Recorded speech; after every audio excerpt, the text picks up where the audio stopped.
Ibu Haja Irene. Kan beliau dari mantan biarawati, hamil juga.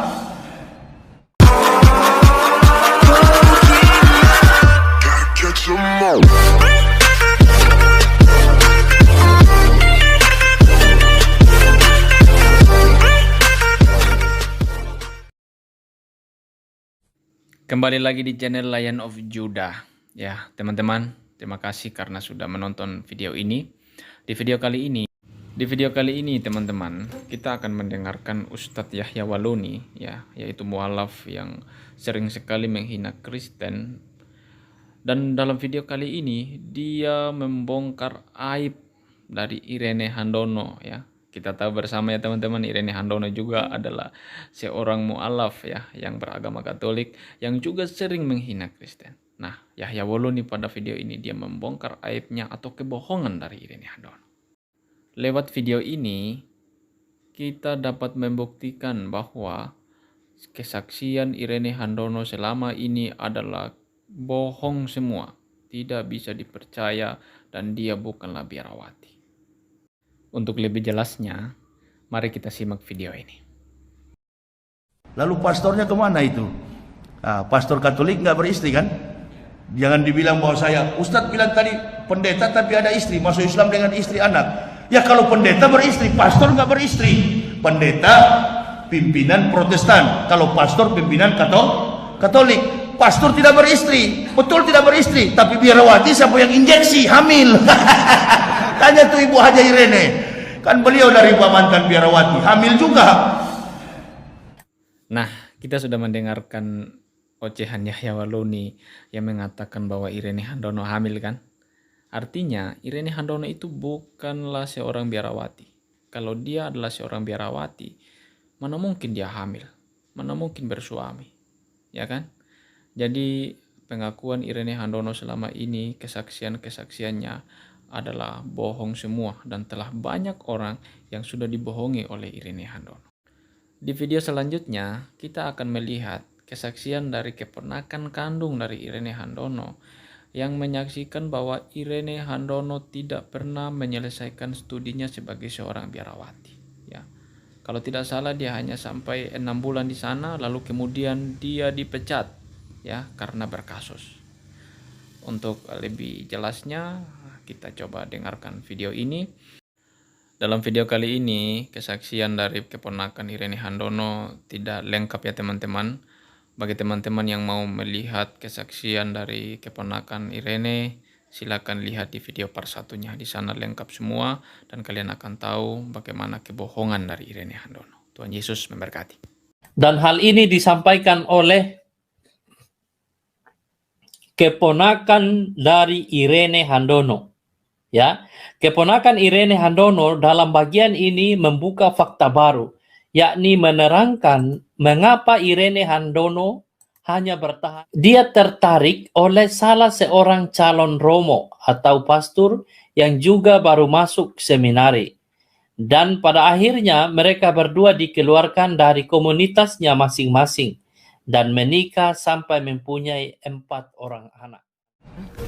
Yaitu justru ketika saya sudah melaksanakan keputusan untuk meniti hidup sebagai seorang biarawati dan saya sudah berada di dalam biara. Nah, teman-teman sudah dengarkan dari Yahya Waluni, dari keponakannya, bahwa memang si Irene Handono ini berbohong, ya. Mungkin dia kira kebohongannya akan tertutup semua, aibnya akan tidak terbongkar, tapi faktanya dari keponakan kandungnya saja membuka semua aibnya, ya. Jadi jangan lagi lah percaya sama Irene Handono itu, pembohong itu. Nah, di video selanjutnya kita akan mendengarkan syarat-syarat apa saja untuk seorang yang mau menjadi biarawati gitu ya, atau yang mau menjadi suster. Silakan simak untuk membuktikan kembali bahwa Irene Handono adalah seorang yang berbohong. Syarat mau jadi suster adalah yang pertama, sudah dibaptis dalam gereja Katolik sekurang-kurangnya 3 tahun. 2. Usia minimal 20 tahun, maksimal 30 tahun, dan bagi yang berijazah akademik, diploma dan sarjana maksimal 35 tahun. 3. Pendidikan minimal SLTA, jadi tamat SMA baru boleh masuk. 4. Pengetahuan agama cukup baik. 5. Kedewasaan yang cukup untuk berkembang ke arah perasaan yang seimbang, pikiran yang sehat, kemampuan bertanggung jawab, ulet dan tekun dalam doa dan kerja. Berikut latar belakang keluarga. Berikut masih selibat, artinya belum pernah menikah. Berikut sehat jasmani dan rohani. Berikut tidak mempunyai cacat fisik dan psikis yang menjadi halangan untuk bekerja dan hidup persaudaraan.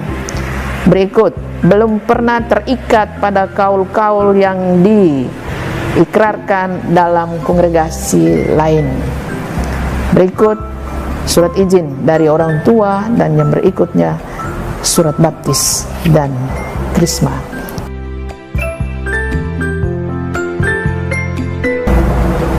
Tahapan setelah novisiat 2 tahun, mereka diterima sebagai suster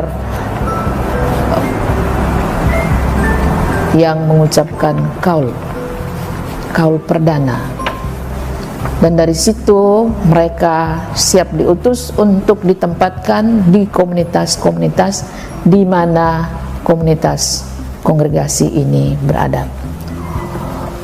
Jenjang waktu setelah kaul perdana untuk mereka, mereka harus membaharui kaul. Awal kaul perdana mereka harus membuat surat permohonan mengajukan untuk pembaharuan kaul 3 tahun. Setelah itu, setelah 3 tahun, ajukan lagi permohonan untuk pembaharuan kaul ke depannya. Jadi selama kaul perdana terhitung, kita menjadi anggota tetap dalam kongregasi ini, artinya resmi menjadi anak kongregasi itu setelah novisiat kaul perdana. Jenjang waktu 9 tahun baru kaul kekal, tidak lebih. Kalau lebih dari 9 tahun itu ada alasan tertentu, studi atau tentang kesehatan orang itu.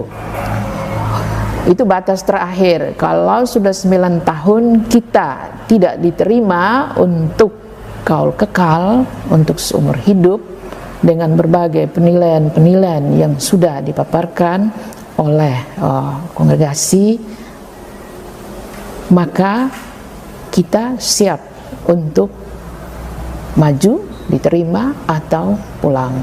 Karena kalau kita tidak diterima oleh kongregasi, jelasnya harus keluar. Dan setelah, bisa saja sebelum kaul kekal, ada beberapa yang mulai studi, misalnya untuk di bagian kesehatan, guru dan sebagainya. Lebih banyak itu setelah kaul kekal, artinya lebih matang, lebih mantap lagi dengan pilihan panggilannya ini.